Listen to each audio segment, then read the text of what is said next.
Cher Monsieur le Président, depuis les 4 dernières décennies, l'économie mondiale a été façonnée par l'explosion des échanges. En effet, depuis la chute du mur de Berlin et de la montée des puissances émergentes comme la Chine, le commerce mondial a été multiplié par 10 et a sorti de la pauvreté des millions de personnes. Néanmoins, avec la crise financière de 2008, cette évolution s'est arrêtée.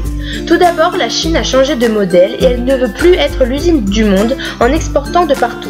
Elle veut tout miser sur sa demande intérieure maintenant que sa population consomme. De plus, le développement des nouvelles technologies a eu un impact sur les échanges. C'est le deuxième plus gros facteur. Depuis cette crise, tous les modes et chaînes de production sont en train de muter. Avant, les entreprises décomposaient leur production, alors que maintenant, la phase d'éclatement s'achève et la production est plus proche et plus petite.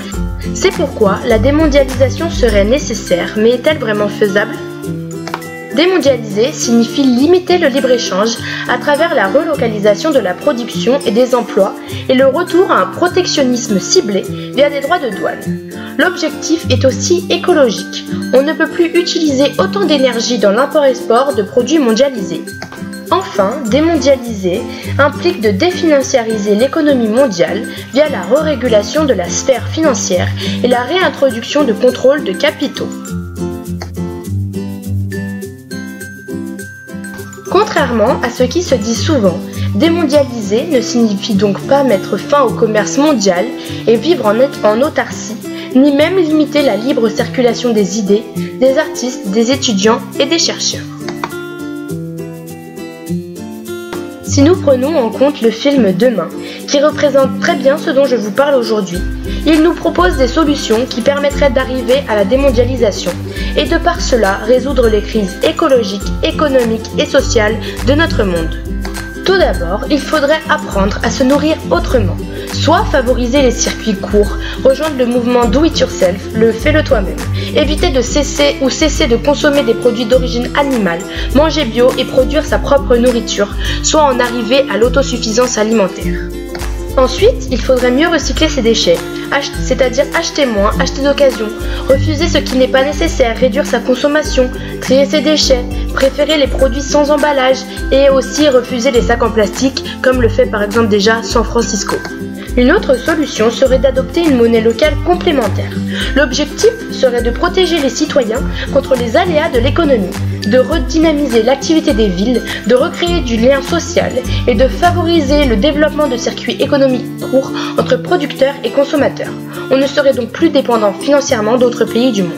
C'est le cas par exemple à Tons, dans le sud de l'Angleterre, où un économiste insiste sur l'aspect complémentaire de cette monnaie qui n'a pas à vocation de remplacer le livre sterling, l'euro ou le dollar. Aussi, nous devrions prendre l'exemple de Copenhague, où tout le monde se déplace à pied ou à vélo, ils utilisent les transports en commun, ils font du covoiturage et ils réduisent leur consommation en électricité. C'est donc un énorme modèle de démondialisation. Et enfin, il faudrait éduquer autrement, comme par exemple dans le système éducatif finlandais, où ils diffusent des documentaires éducatifs aux enfants. Ils favorisent les rencontres avec des acteurs de la société civile, ils voyagent et ils proposent des activités alternatives à l'école. Selon Arnaud Montebourg, homme politique français du Parti socialiste et ancien ministre de l'économie, il dit que les Européens qui croient au libre-échange sont des enfants naïfs dans le village mondial. Même si le libre-échange agit dans l'intérêt de la consommation française avec des produits qui sont moins chers, pour qu'il y ait libre-échange, il ne faudrait pas que l'on contrôle le marché public, il ne faudrait pas qu'il y ait de démocratie et il faudrait remettre à niveau les armes en exigeant des taxes, mais également construire et garder la production de biens et services de l'économie de demain. Arnaud Montebourg, lui, imagine par exemple la création de normes salariales. Parce que si les multinationales n'augmentent pas les salaires des ouvriers chinois, il n'y a aucune raison de ne pas taxer aux frontières européennes leurs produits. De plus, il imagine aussi placer sous tutelle le système bancaire, desserrer les taux sur les marchés financiers en les mettant sous contrôle. Et enfin, il faudrait renationaliser une partie de la dette entre les mains de créanciers étrangers et non nationaux pour avoir un protectionnisme affirmé et assumé, et aussi protéger contre la concurrence chinoise qui détruit nos emplois et écrase nos salaires et met au chômage les ouvriers cadres techniciens français. Les opposants à la démondialisation rejettent la création de normes salariales, soit le fait de taxer les produits des multinationales aux frontières européennes proposées par Arnaud Montebourg, auquel ils répondent que l'application de ce genre de taxes est impossible dans une économie déjà mondialisée. De ce fait, il n'y a pratiquement plus de produits entièrement fabriqués dans un pays et achetés dans un autre. De plus, les exportations françaises sont composées pour plus du quart de produits auparavant importés du fait de la globalisation de l'économie. Ainsi, freiner les importations pénaliserait aussi les exportations.